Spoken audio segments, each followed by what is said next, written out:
नमस्कार बच्चों, घर पर रहिए, स्वस्थ रहिए। कल जहां तक हम पढ़े थे वाक्य संरचना के संदर्भ में, आज उससे आगे बढ़ते हैं। कल हमने उद्देश्य और विधेय तक जाना था। आज विधेय का विस्तार। विधेय के विस्तार के अंतर्गत निम्नलिखित शब्द आते हैं: क्रिया, क्रिया का पूरक, कर्म, कर्म का विस्तार और अन्य विस्तार। क्रिया आप जानते हैं, जिससे किसी कार्य के होने या करने का बोध हो उसे क्रिया कहते हैं। आप यह भी जानते हैं कि क्रिया दो प्रकार की होती है, सकर्मक और अकर्मक। अब सकर्मक और अकर्मक क्रिया को हम कैसे पहचानेंगे? उसका बहुत आसान सा तरीका है कि जब भी कोई वाक्य आए तो उसके आगे हम क्या लगाएं। क्यों इत्यादि नहीं, सिर्फ क्या लगाएं, और अगर उस क्या का जवाब मिल रहा है तो वह सकर्मक क्रिया है, अगर क्या का जवाब नहीं मिल रहा है तो वह अकर्मक क्रिया है। मान लीजिए, जैसे हम कहें कि राम रोटी खा रहा है। अब यहां राम क्या खा रहा है? रोटी खा रहा है। तो ऐसे में सकर्मक क्रिया है। लेकिन हम सीधे कहें कि राम खा रहा है, क्या खा रहा है? कोई जवाब नहीं मिल रहा, तो वहां यह अकर्मक क्रिया हो जाएगी। दूसरा है कर्म। अब क्रिया का पूरक, जो क्रिया को स्पष्ट करे वही क्रिया का पूरक होता है। क्रिया को कहीं कहीं स्पष्टता की आवश्यकता पड़ती है, तो उसके साथ जो भी पद आए वह क्रिया के पूरक होते हैं। अब है कर्म। कर्म कर्ता के कार्य का जिस पर फल पड़े उसे कर्म कहते हैं। अर्थात जब हम देखते हैं, जैसे एक वाक्य देखें कि राम आम खाता है, यहां राम के खाने का प्रभाव आम पर पड़ रहा है, तो आम कर्म है, राम करता है और खाना क्रिया। इसी प्रकार जब कर्म को स्पष्ट करने के लिए कुछ और पदों की आवश्यकता पड़ती है तो उसे कर्म का विस्तार कहते हैं, और जो क्रिया और कर्म के विस्तार के अंतर्गत नहीं आते वे अन्य विस्तार होते हैं। आपको वाक्य को परिवर्तित करने, जैसे सरल वाक्य से संयुक्त वाक्य बनाने, या सरल वाक्य से मिश्र वाक्य बनाने, या मिश्र वाक्य से सरल वाक्य बनाने, ऐसी स्थिति में इन चीजों की आवश्यकता पड़ेगी, इसलिए इसे जानना आवश्यक है।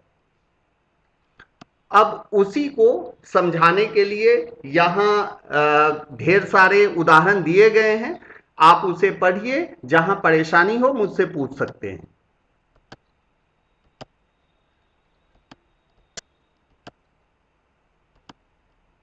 अब वाक्य के भेद। वाक्य के भेद वैसे तो कई आधार पर किए जाते हैं, किंतु दो आधार प्रमुख हैं। एक है अर्थ के आधार पर और दूसरा है रचना के आधार पर। अर्थ के आधार पर आप पढ़ चुके हैं कक्षा 9वीं में ही। कक्षा 9वीं में अर्थ के आधार पर सभी भेद उपभेद आपको पढ़ने थे। रचना के आधार पर आपको 10वीं में पढ़ना है।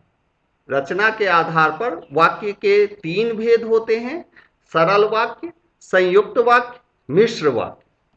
सबसे पहले हम सरल वाक्य को जानते हैं। जिन वाक्यों में एक ही क्रिया होती है उन्हें सरल वाक्य कहते हैं, या इसको हम दूसरी तरीके से भी जान सकते हैं कि जिन वाक्यों में एक से ज्यादा उद्देश्य हो, एक या एक से ज्यादा उद्देश्य हो किंतु विधेय एक ही हो, उन्हें हम सरल वाक्य कहते हैं। आप उद्देश्य और विधेय जान चुके हैं।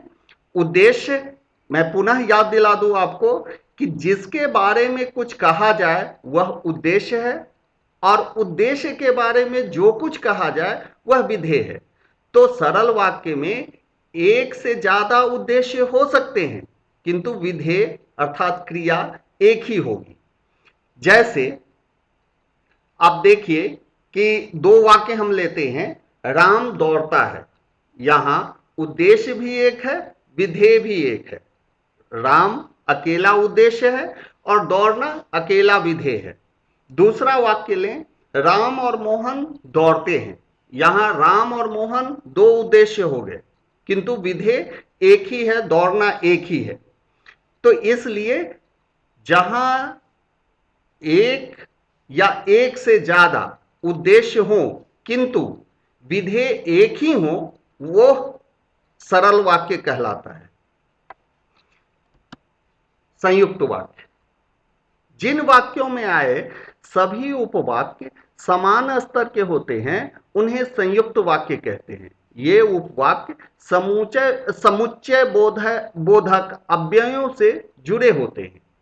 जैसे यात्री बैठ गए और बस चल पड़ी, बिजली नहीं है इसलिए अंधेरा है। अब हमें यह जानना है कि आपको परीक्षा में यह भी पूछा जाता है कि निम्नलिखित वाक्यों में से सरल वाक्य, संयुक्त वाक्य और मिश्र वाक्य अलग करें। तो हमें इन वाक्यों को पहचानना आना चाहिए। यहां पहचानने के लिए मैं बता दूं कि दो स्वतंत्र उपवाक्य होंगे, किंतु वह किसी भी अव्यय से जुड़े होंगे। अर्थात वो एक किसी भी ऐसे अव्यय से जुड़े होंगे जो दोनों उपवाक्यों को जोड़ते हैं और दोनों उपवाक्य स्वयं में एक अर्थ देते होंगे।